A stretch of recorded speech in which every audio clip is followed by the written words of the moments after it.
Écoutez encore, deuxième révélation. Tu sais pourquoi Jésus a passé 3 jours dans les tombeaux? Tu sais pourquoi Jésus était ressuscité le 3e jour après sa mort? Il y a encore une interprétation prophétique. La mort de Jésus, la résurrection de Jésus, c'était bénéfique pour l'homme créé à l'image de Dieu, à la ressemblance de Dieu. Les 3 jours de Jésus dans les tombeaux, c'était pourquoi? C'était pour le corps, c'était pour l'âme, c'était pour l'esprit de l'homme. Jésus-Christ était mort pour le corps. Jésus-Christ était mort pour l'âme. Jésus-Christ était mort pour l'esprit de l'homme. L'homme est tripartite. L'homme a le corps, âme et esprit. Donc, Jésus était mort. Il était enterré pendant 3 jours. Le 3e jour, il était ressuscité de mort. Tu sais pourquoi? C'était pour donner le salut intégral pour l'homme créé à l'image de Dieu, à la ressemblance de Dieu. C'est pour cela Jésus-Christ sauve à la fois le corps. Jésus-Christ sauve à la fois l'âme de l'homme. Jésus-Christ sauve à la fois l'esprit de l'homme. Crois-moi, c'est la vérité. Crois-moi, c'est la vérité. C'est une révélation. Revenez que le mot salut vient du mot grec sozo. Le salut en grec, c'est sozo. Dans le salut, nous avons plusieurs choses à savoir. Dans le salut, nous avons la santé. Dans le salut, nous avons la bénédiction. Dans le salut, nous avons la délivrance. Dans le salut, nous avons le pardon du péché. Dans le salut, nous avons la restauration. C'est-à-dire, Jésus-Christ, quand il vient chez quelqu'un, Jésus-Christ, il le sauve dans la totalité. Il le sauve à des fois le corps, à des fois l'âme, à des fois l'esprit. C'est important. Ça aussi, l'homme devrait savoir ça. C'est important. C'est pour cela que Jésus était ressuscité des morts. C'était le dimanche. Or, le dimanche, c'est le premier jour de la semaine. Ça veut dire quoi? Quand Jésus était ressuscité le premier jour de la semaine, selon la Bible, c'est le dimanche. Ça veut dire quoi? Après la résurrection de Jésus-Christ, l'homme est appelé à recommencer un nouveau départ. C'est pour cela qu'avec Jésus-Christ, tu peux recommencer ta vie à zéro et pour réussir. Gloire à Jésus-Christ. Merci Saint-Esprit. Le chiffre 6, c'est le chiffre de Rome. Et si le Seigneur Jésus a envoyé le Saint-Esprit au mois de juin, c'était toujours pour le bien de l'homme sauvé. C'était aussi pour le bien de l'homme créé à son image. C'était aussi pour le bien des apôtres. Pour ton bien et pour mon bien. Prévenez que depuis l'an 33, depuis le mois de juin, vers l'an 33, jusqu'aujourd'hui, nous sommes avec le Saint-Esprit. Le Parakletos, le Pneumatos, la Vocatus. Lui seul, le Saint-Esprit, peut vraiment nous aider à saisir ce que Dieu attend de nous, ce que Dieu réellement veut de nous. Mais aujourd'hui,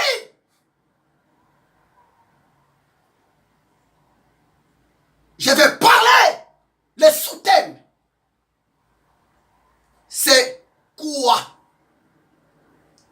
C'est que l'Éternel Dieu veut de nous. C'est quoi?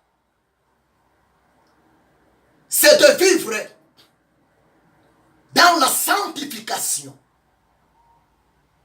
C'est vraiment important.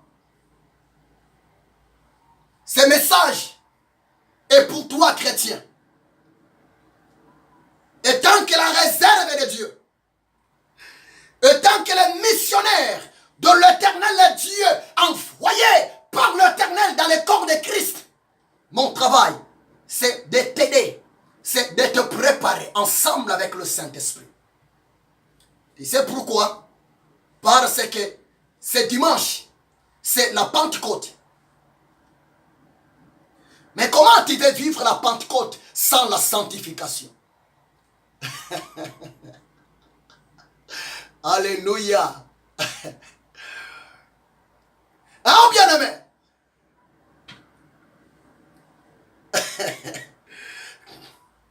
C'est que l'Éternel fait de nous. C'est que nous sommes obligés à connaître, à savoir sur la pensée de Dieu par rapport à notre vie. Ce que Dieu nous demande aujourd'hui, c'est de vivre dans la sanctification.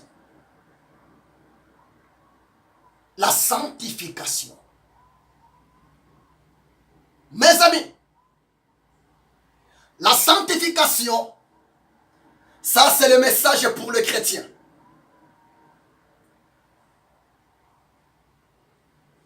La sanctification, c'est vraiment nécessaire pour les enfants de Dieu et pour les hommes de Dieu. La sanctification, c'est la vie de zélie de Dieu. La sanctification, c'est la vie du peuple de Dieu, des hommes et des femmes de Dieu. Connaître à savoir la pensée de Dieu pour ta vie. Aujourd'hui, nous devrons savoir ce que Dieu pense pour nous. C'est d'accepter de vivre dans la sanctification. Tu peux me poser la question, l'homme de Dieu. Frère, sœur. Tu peux me poser la question. Mais qu'est-ce que la sanctification?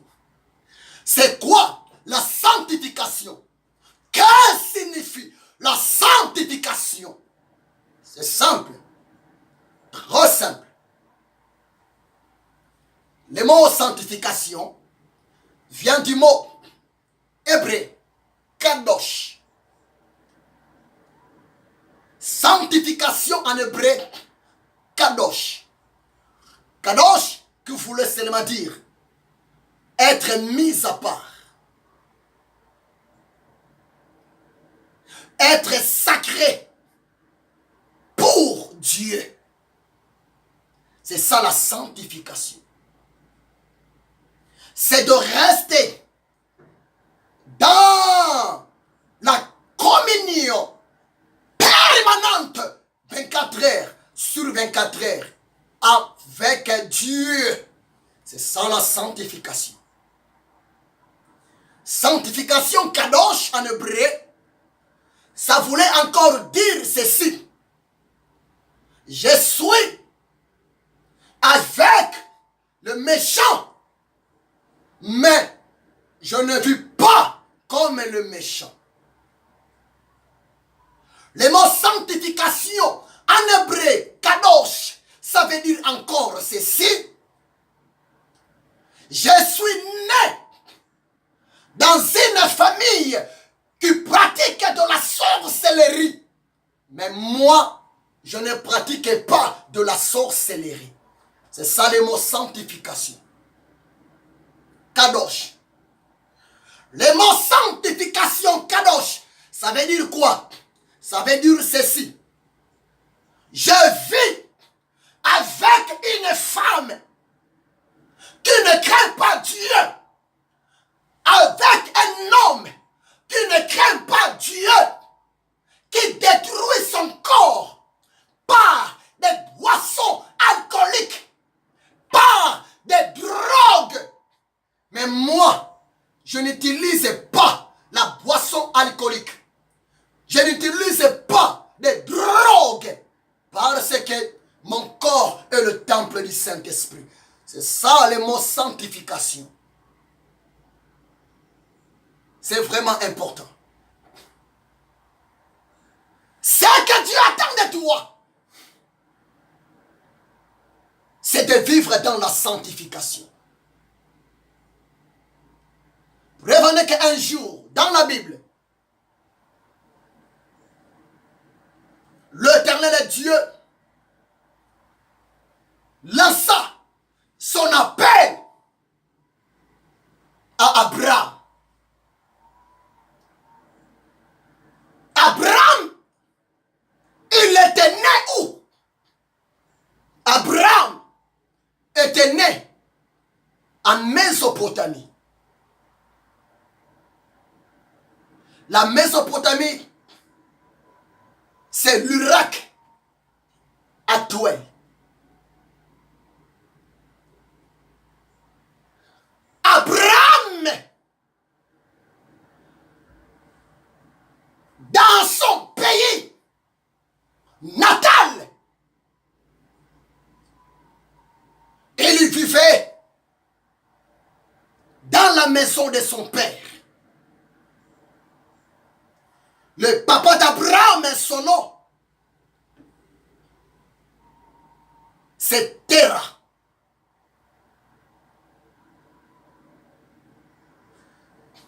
Le papa d'Abraham et Terah,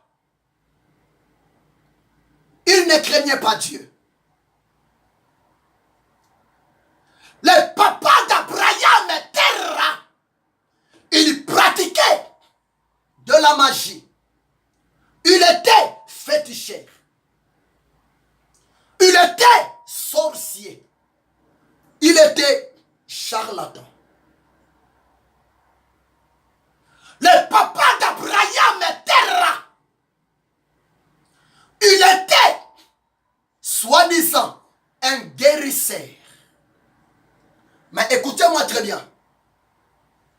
Abraham, malgré il vivait dans la maison de son papa Terah, Abraham ne participait jamais aux actes du ténèbre de son papa Terah.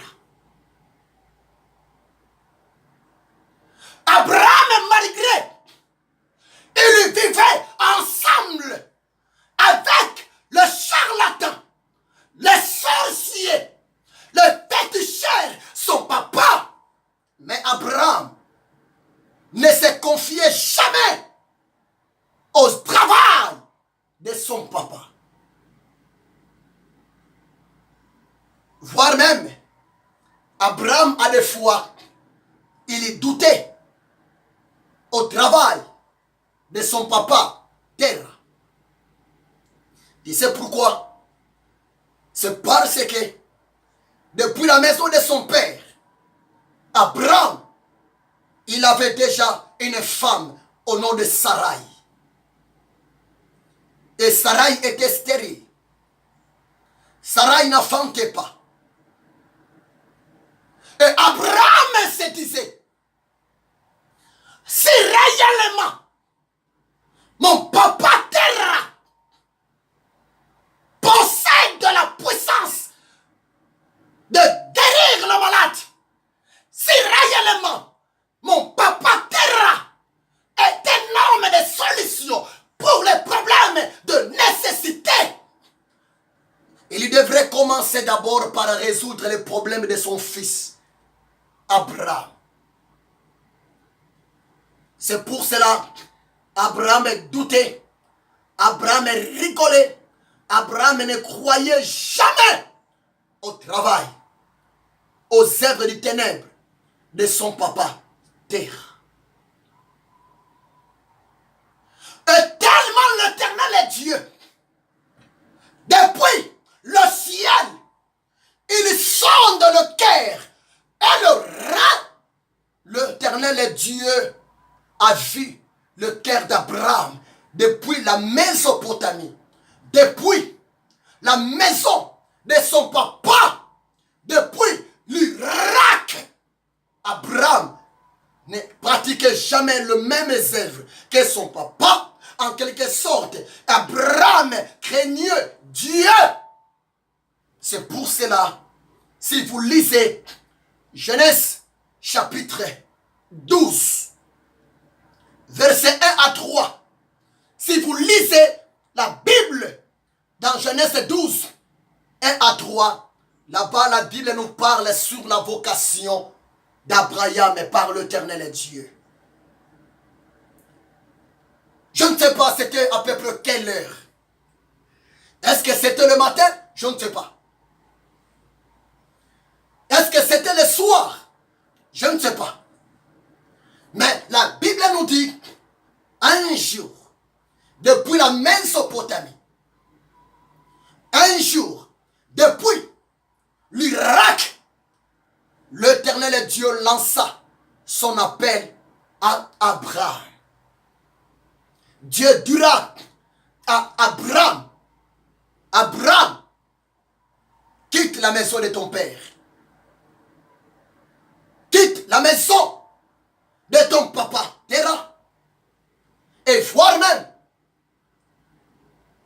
je te demande de quitter même le pays d'Irak, la Mésopotamie. Je vais t'envoyer dans un endroit que tu ne connais pas. Mais moi, l'Éternel est Dieu, je serai avec toi. Dans le verset 3, Dieu dira à Abraham, je bénirai ceux qui te béniront. Et je maudirai ceux qui te maudiront. Et toutes les tribus de la terre seront bénies par toi, Abraham. Et Abraham, après avoir écouté la voix du Seigneur, Abraham a quitté la maison de son papa parce que devant Dieu, cette maison était souillée. Ce que Dieu attend de nous, c'est la sanctification. La sanctification dans tous les domaines de notre vie. La sanctification, voire même par notre façon de s'habiller.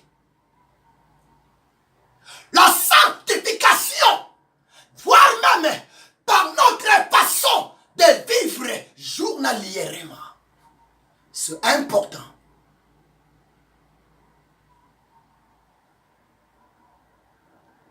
Nous allons lire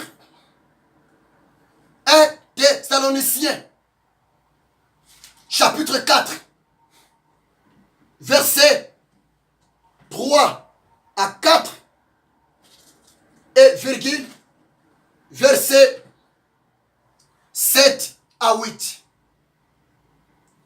1 Thessaloniciens, chapitre 4, versets 3 à 4, virgule 7 à 8. Je vais lire au nom de Jésus de Nazareth.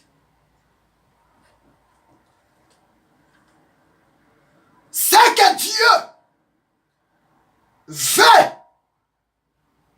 c'est votre sanctification.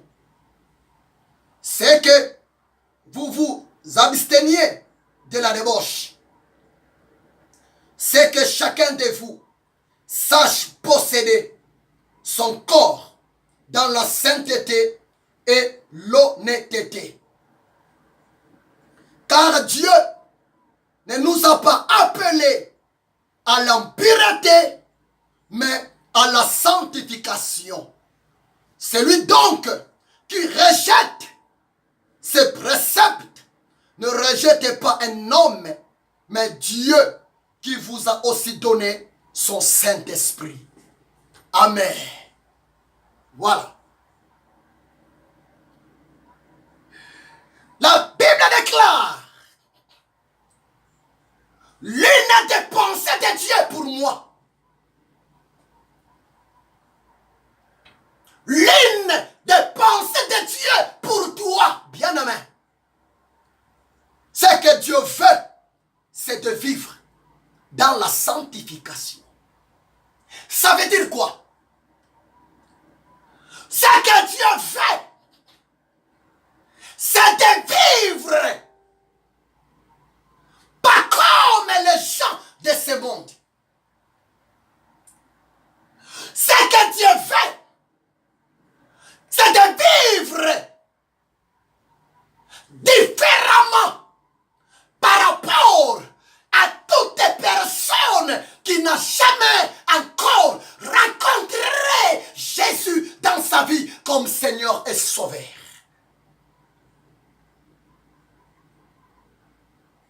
Ce que Dieu veut, c'est de vivre comme des hommes et des femmes charismatiques, des hommes remplis du Saint-Esprit. C'est ça, ce qui est aussi ligne de la pensée de Dieu pour nous. Dans le verset 3 à 4, ce que Dieu veut, c'est votre sanctification. C'est que vous absteniez de la débauche. Dieu nous demande de vivre loin de la débauche. Dieu nous demande de vivre loin de l'impudicité, loin de la fornication, en bref, loin du péché. Oh, peuple de Dieu, tu n'es pas n'importe qui. Notre Dieu est saint, saint, saint. Et toi aussi, enfant de Dieu, homme de Dieu, nous sommes de saints par la grâce de Dieu. Dieu nous demande de vivre loin de la débauche, loin des œuvres de la chair. Parce que Dieu nous a donné son Saint-Esprit. Quand un enfant de Dieu ne vit pas dans la sanctification, quand un homme de Dieu ne vit pas dans la sanctification, tu sais, le Saint-Esprit dans le cœur, le Saint-Esprit dans l'esprit de l'homme souffre. Le Saint-Esprit pleure. Le Saint-Esprit est mal à l'aise. Crois-moi, c'est la vérité. Après ton salut, l'Éternel Dieu a disposé pour toi son armée, les anges. Enfant de Dieu, chrétien, homme de Dieu, quand tu marches, quand tu dors, tous les mouvements de ta vie est bien sécurisé par l'armée céleste, par les anges. C'est pour cela, dès qu'un enfant de Dieu, dès qu'un homme de Dieu pêche, vive dans la débauche, même les anges que Dieu a mis à côté de nous pour notre sécurité, même les anges sont vraiment dans la honte.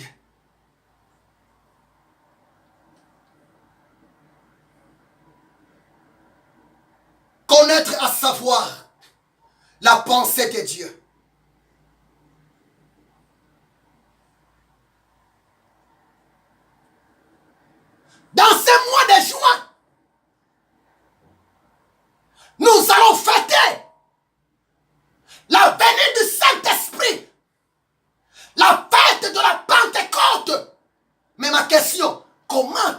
fêter cette fête de la Pentecôte? Dans la débauche?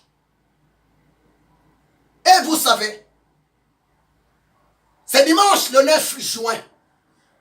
Il y aura même des chrétiens. Il y aura même des enfants de Dieu. Après avoir quitté l'église, après avoir quitté leur communauté, après avoir quitté leur rassemblement, les jours de la Pentecôte, c'est dimanche 9 juin. Il y aura même beaucoup de chrétiens soi-disant. Ils vont finir leur journée où? Dans des hôtels pour aller pratiquer de l'impudicité. Dieu vient de te parler tout de suite.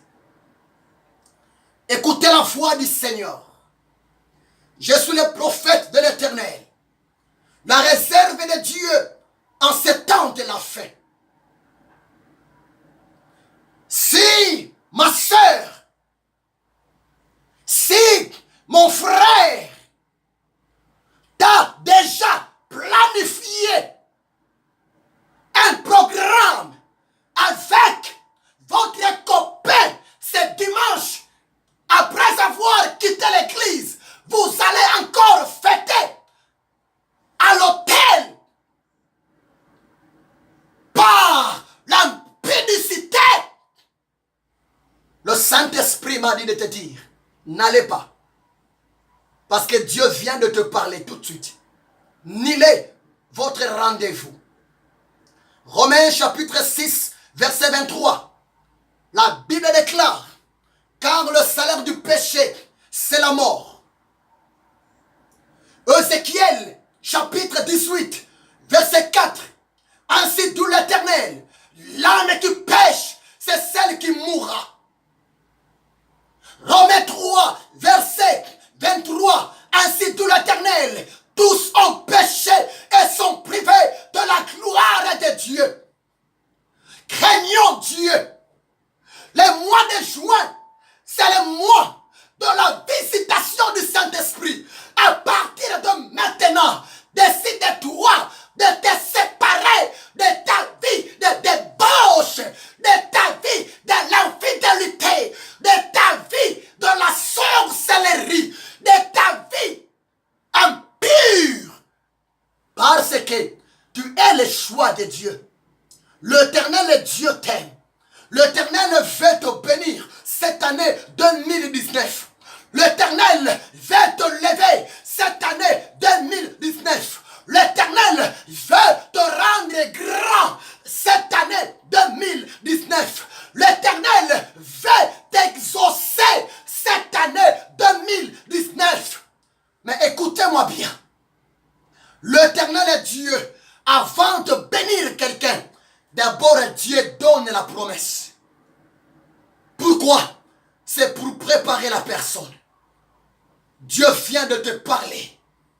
Dieu te demande d'annuler votre rendez-vous d'hôtel pour aller souiller ton corps qui est le temple du Saint-Esprit. 1 Corinthiens 3, verset 16 à 17. Que de la Bible. La Bible nous dit, ne savez-vous pas que votre corps est le temple du Saint-Esprit et que le Saint-Esprit habite en vous? Si quelqu'un veut détruire le temple du Saint-Esprit par la débauche, l'Éternel Dieu le détruira aussi. Car le temple de Dieu est saint, c'est ce que vous êtes. Ainsi dit l'Éternel. Dieu nous demande à la sanctification. Bien-aimé, c'est très important. Chrétiens, nous sommes arrivés au temps de la fin. Prévenez que les jours du Seigneur, quand Jésus va retourner dans cette terre pour récupérer ses enfants, son peuple, nous serons enlevés ensemble avec le Saint-Esprit. nous serons enlevés. Nous allons monter au ciel sous l'onction, sous la puissance du Saint-Esprit, ensemble avec le Saint-Esprit. C'est pour cela qu'il ne faut jamais attrister le Saint-Esprit. Parce que le Saint-Esprit, le jour d'enlèvement, c'est lui qui va te transporter dans son dos pour te ramener au ciel.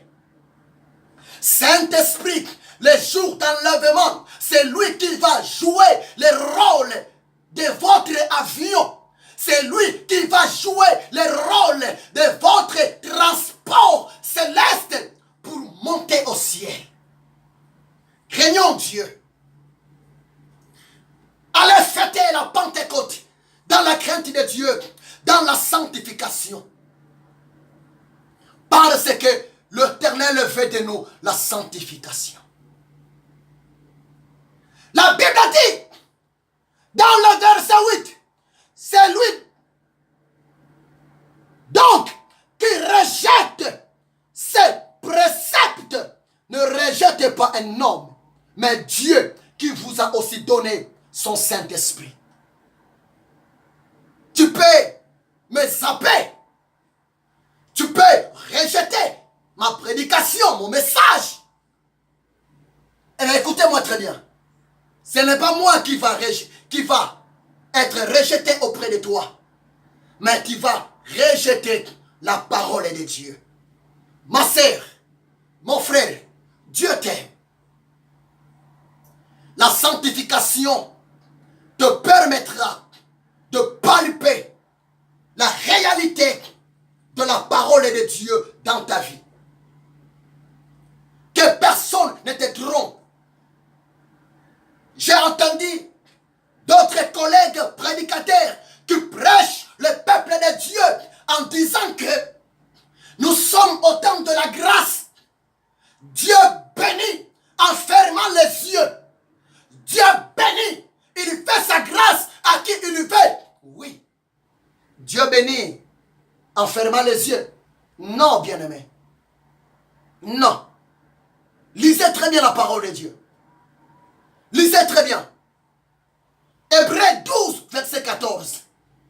Je suis obligé de m'arrêter ici pour aujourd'hui. Hébreux 12, verset 14. Qu'est-ce que la Bible? La Bible nous dit, recherchez la paix avec tous et la sanctification, sans laquelle personne ne verra Dieu. Tu as besoin de voir Dieu dans ta famille?